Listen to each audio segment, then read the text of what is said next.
What's up? I am David Long. Peace. I'm here to talk to you today about mysticism versus philosophy and why I am David Long. What's up with that I am doing this for infinity, exercising my divinity. I don't think about it that much, but it does show up as an issue in my life sometimes. Someone will look at my name and they'll go, I am, you must think you're God. And they misunderstand what I'm doing with that, or what I think about it, or what I mean. All right, hold on, just 1 second. This is really bothering me. Oh no, well, a bit more. There we go. That's what's up. What's wrong? You don't like it?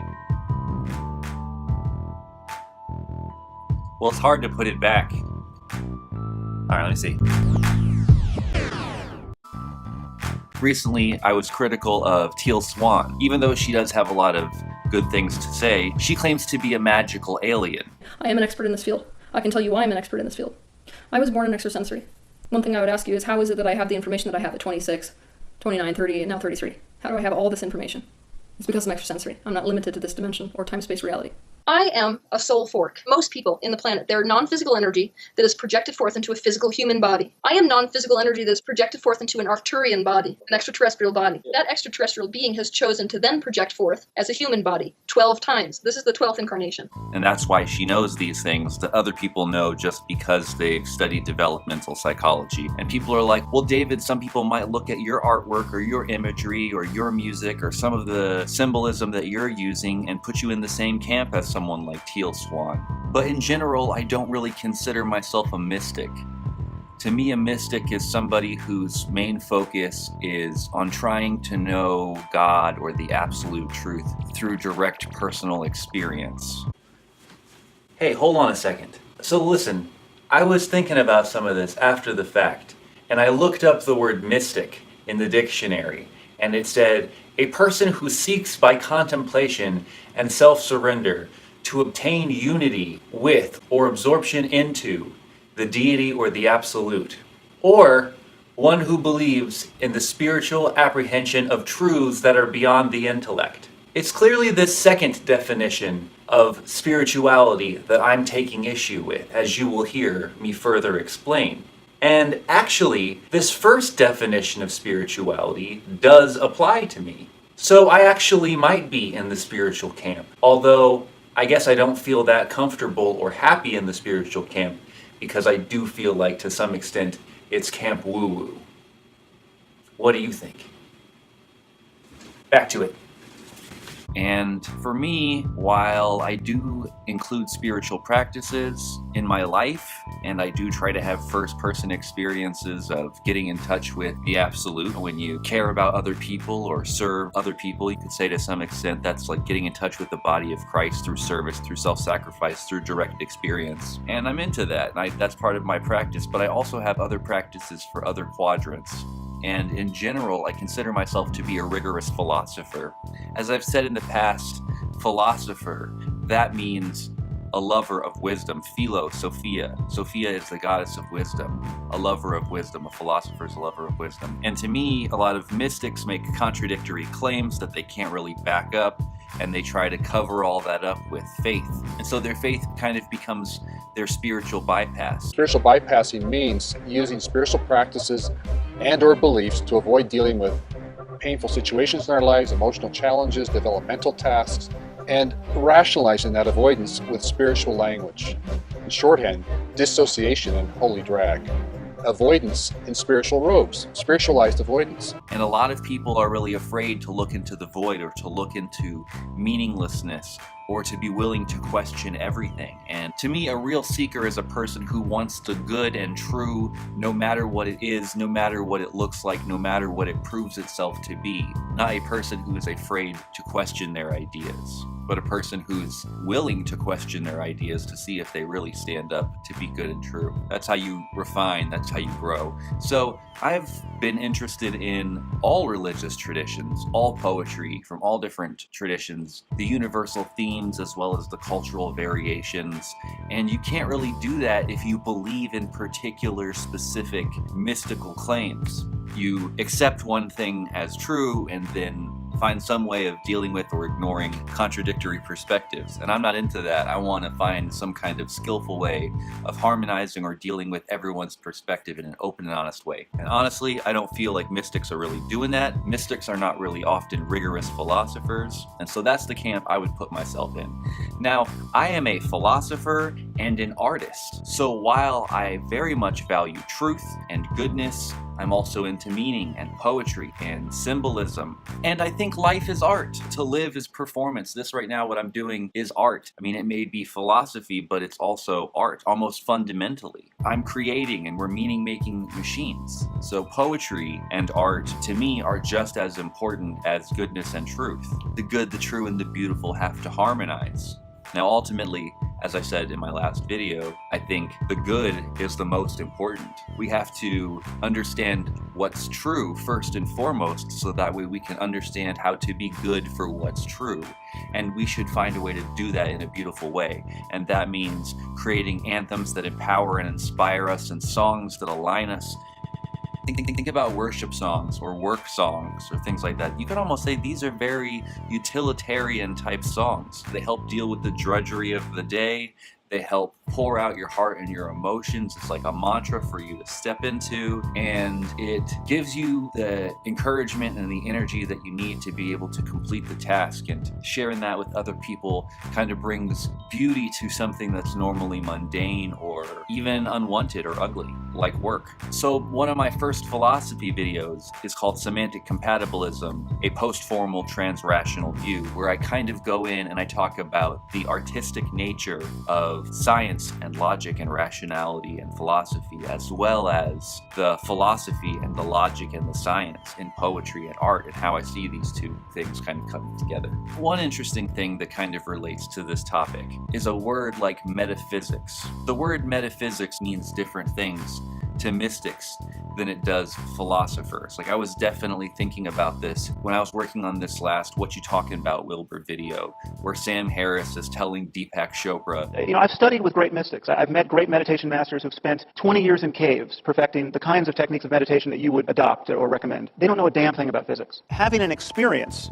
of undivided consciousness does not tell you what consciousness really is. There's nothing about introspection that leads you to sense that your subjectivity is at all dependent or even related to voltage changes and chemical interactions going on inside your head. You can drop acid, you can meditate for a year, you can do whatever you want to perturb your nervous system. You can feel yourself to be one with the universe, and at no point in that transformation do you get a glimpse that there's 100 trillion neurons in your head or synapses in your head that are doing anything. It's called absolute subjective ignorance of what's actually going on outside your consciousness. Nothing more important than subjectivity. It's all we could possibly care about. The changes in our conscious experience are all we care about, and they have some relation to the physical universe. Absolutely. Okay, now the question give rise to the physical universe. Okay, that is a statement of metaphysics that is totally unjustified and cannot possibly be That's justified. why it's a statement of metaphysics, not of physics. No, metaphysical statements also have to be justified, as it turns out. So here, there are different meanings of the word metaphysical. There's the literal face value interpretation of the word, where there's the physical, and then it's beyond the physical. That's why it's a statement of metaphysics, not of physics. Metaphysical equals supernatural. And that's not really what the word means in terms of philosophy. When Sam Harris is saying that is a statement of metaphysics that is totally unjustified and cannot possibly be justified. That's why it's a statement of metaphysics, not of physics. No, metaphysical statements also have to be justified, as it turns out. He's talking about cosmology, ontology, and epistemology, the branches of metaphysics and philosophy. People like Deepak Chopra will tell you that in the darkness of your closed eyes, you can realize your identity with one mind that gave birth to the cosmos. This is a specious claim. There's nothing about meditation that is akin to doing cosmology. In philosophy, this word metaphysics dates back to Aristotle, and the reason it's called metaphysics is because it's his book after his book on physics, and it's what he calls his book on first philosophy. One of Aristotle's works published was given the title Metaphysics, which literally means after the physics. This title was not meant to reflect the content of the treatise, as Aristotle had referred to the subject matter of it as first philosophy. Rather, it was given this title because it had followed or come after the publication of a treatise by Aristotle titled Physics. First philosophy, which is this kind of fundamental philosophy about cosmology, how things come into being, ontology, what things are, and epistemology, how do we know, and how do we test it and validate it? These are the basic branches of first philosophy or metaphysics. And so when Sam Harris says, No, metaphysical statements also have to be justified, as it turns out. He's saying that in philosophy, we actually qualify our claims and back them up and prove them. And when Deepak says, That's why it's a statement of metaphysics, not of physics. He's playing this mystical game where he's saying that some ideas are beyond logic and beyond the intellect, and he's basically contradicting himself. Because if it's beyond the mind, if it's beyond logic, if it's beyond the intellect, then how can you talk about it? How can you hold it in relative human terms? And how can you say that you understand it? We only have the tools of our mind and the tools of language to be able to talk about or grasp anything. And if we are really being honest, these limited tools cannot hold the absolute truth. Metaphysical statements also have to be justified, as it turns out. And that is why I'm not a mystic. All the time I have people who are writing me, and I can tell that they're kind of on this new agey woo-woo type thing where they're like, oh, I took a lot of drugs and I saw amazing things and I think it reveals something special about me that I'm finding out. And to some extent that's true, but it's not just special about you.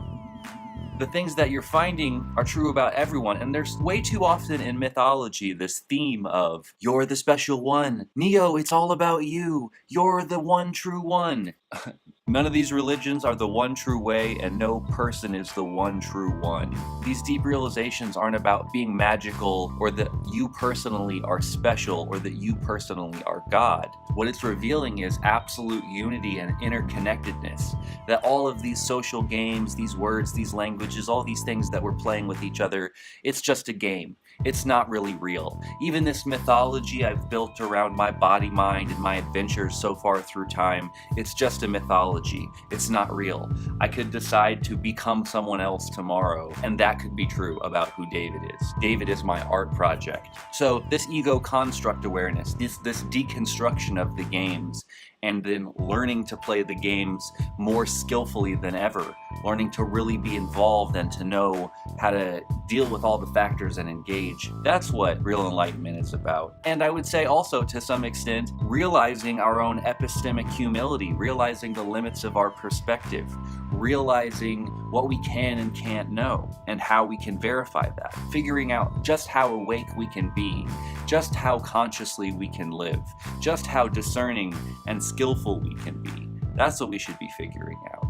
Not, these symbolisms, they're revealing such amazing magical stuff. If you can't cash it out, if you can't cash out that poetry in some way that's really making some kind of amazing or important distinction that matters in our life, then we did a tablet of acid today. Lit joints with the matches and actions away. You're just somebody who's taken a lot of acid and is seeing cool colors and is like blown away by it all. But when the gold turns to ashes in your hand when you come back, you didn't really have anything. Then it's mine. All mine. What you are about to hear is the most beautiful sound in the galaxy. Oh, that can't be. No! So I feel like a lot of times mystics are more like state chasers. They want to talk about the amazing experiences they've had, whereas philosophers are interested in making real distinctions and hopefully making a real impact in the world to make things better. I'm coming off the Acropolis to start some pandemonium. Don't bring limp raps to a pimp slap symposium. The mad gadfly. Philosophy was my invention. Rolling with the flyest nihilists. And me, their French henchman. We got the wisdom and the wit that even I couldn't question. Dropping Western medicine on these East infections. You've never been our type of mental brethren. We're better thinkers, better speakers, better men. Mystics are concerned with their own self and their own personal experience. I'm the illest Buddhist you've ever seen. All the ladies wanna meditate with me.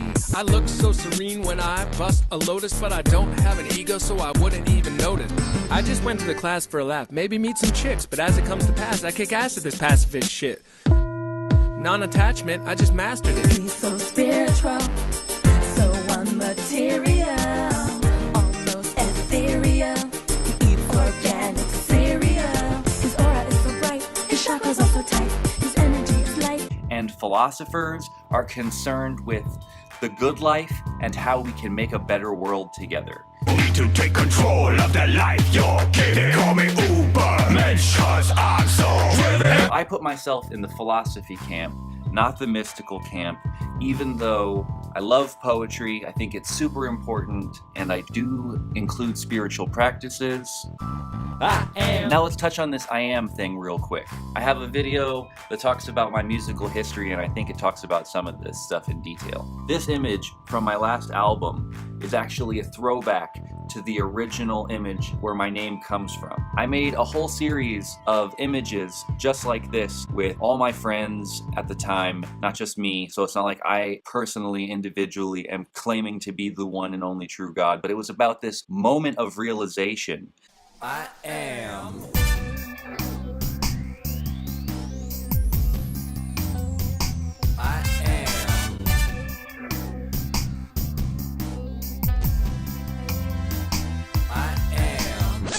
This moment that I'm talking about where you realize that you're one with the universe, you're one with everything, that you are a manifestation of that absolute, God in first person, that you are the creator.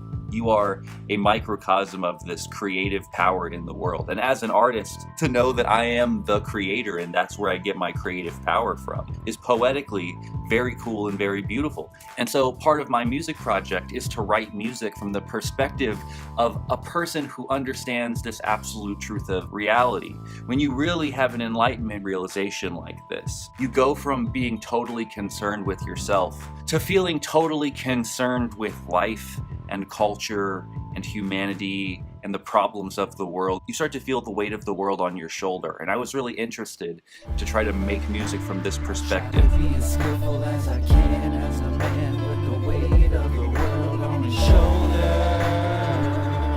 Not only to better represent what it's like to have this perspective, but to make music for other people who do have this perspective. Not just so that way people can understand the kind of stress of the struggle, but so that way we can be empowered in the struggle. Like I was saying earlier, to create these kinds of anthems and things that touch in with that heart space, with that vulnerability, but also give us the strength to move on with power and to do something good. Anyways, I hope this helps you to understand where I'm coming from better. In integral theory, we talk about God in first, second, and third person perspectives.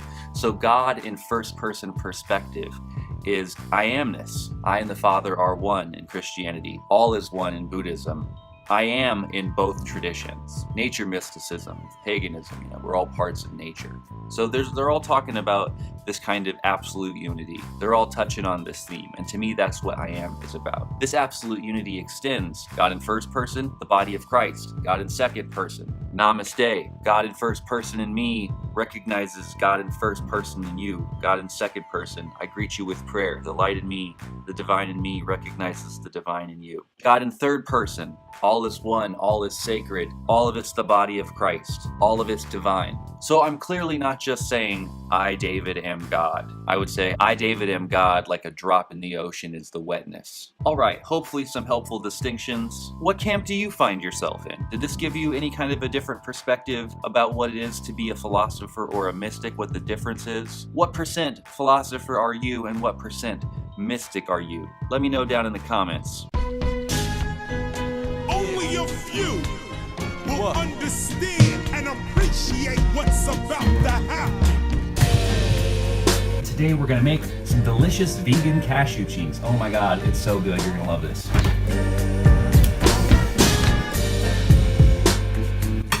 These are salted, so I'm gonna rinse them off first, and then I'm gonna let them soak for a little bit so they get a little softer.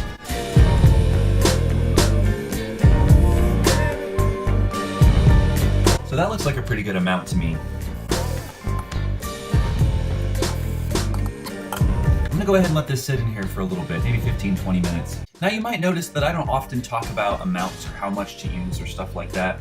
Unless we're baking, I generally just kind of go by feel.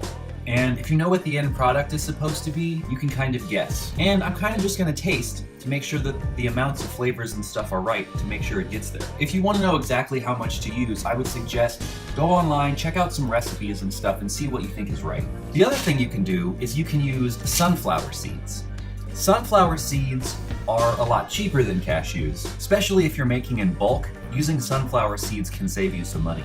What I might end up doing this time is doing a little bit of a mix. Good amount of cashews and a good amount of sunflower seeds, and That's gonna be really good. 15 minutes later. All right, those have been soaking a little while. Dump out the water. I'm gonna go ahead and add in a little bit of sunflower seeds. Nuts, by the way, are a great source of protein. Spiced pimentos. Mama Nooch, some nutritional yeast. I want a good amount of that, like a good amount. That's what's really giving it the cheese flavor. Then we're gonna add some turmeric to it. It's gonna give it more of a yellowy kind of orange color, a bit of a earthy flavor. We're also gonna add a good amount of lemon juice to it. Touch of Bragg's. Also gonna put a little bit of this miso paste in there. That's also gonna help it to have a little bit of that cheesy funk. So then just some water. And I'm gonna kind of add water as I go to make sure I don't overdo it. That's full.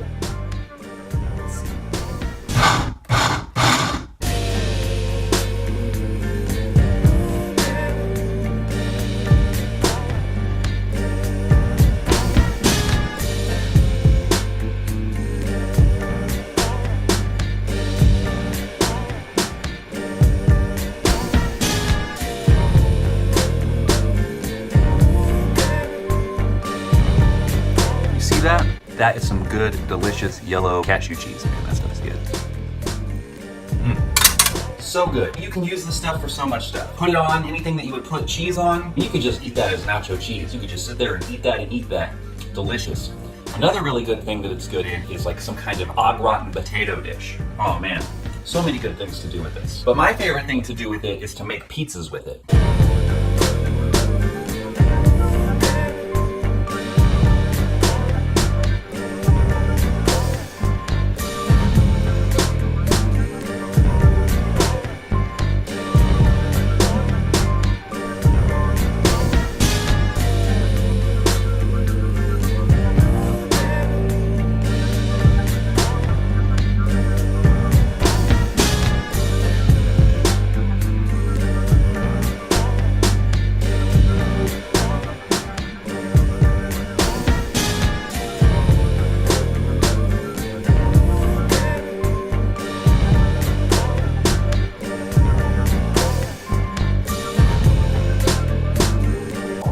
Look at that. Yeah, these are gonna be some delicious pizzas. I'm gonna throw them in here. Get that heated up a bit more and then we're in business. Super cheap, super easy, super quick, and a great use of this cashew cheese. 15 minutes later. Those are out, they're looking real good. Now I'm just gonna cut them up into bits so that way I can eat them.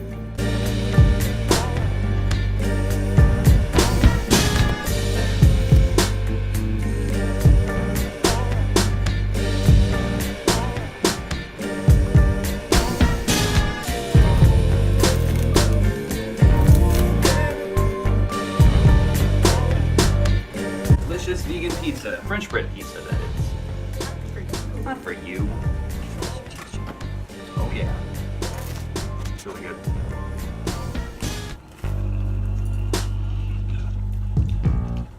It's really good.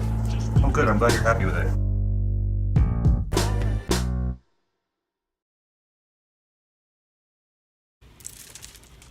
Hey, thanks so much for watching.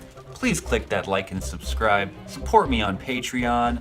Man, if every one of my subscribers just gave $2 a month, I could quit my job and make these videos for you guys full time. I would love so much to do that.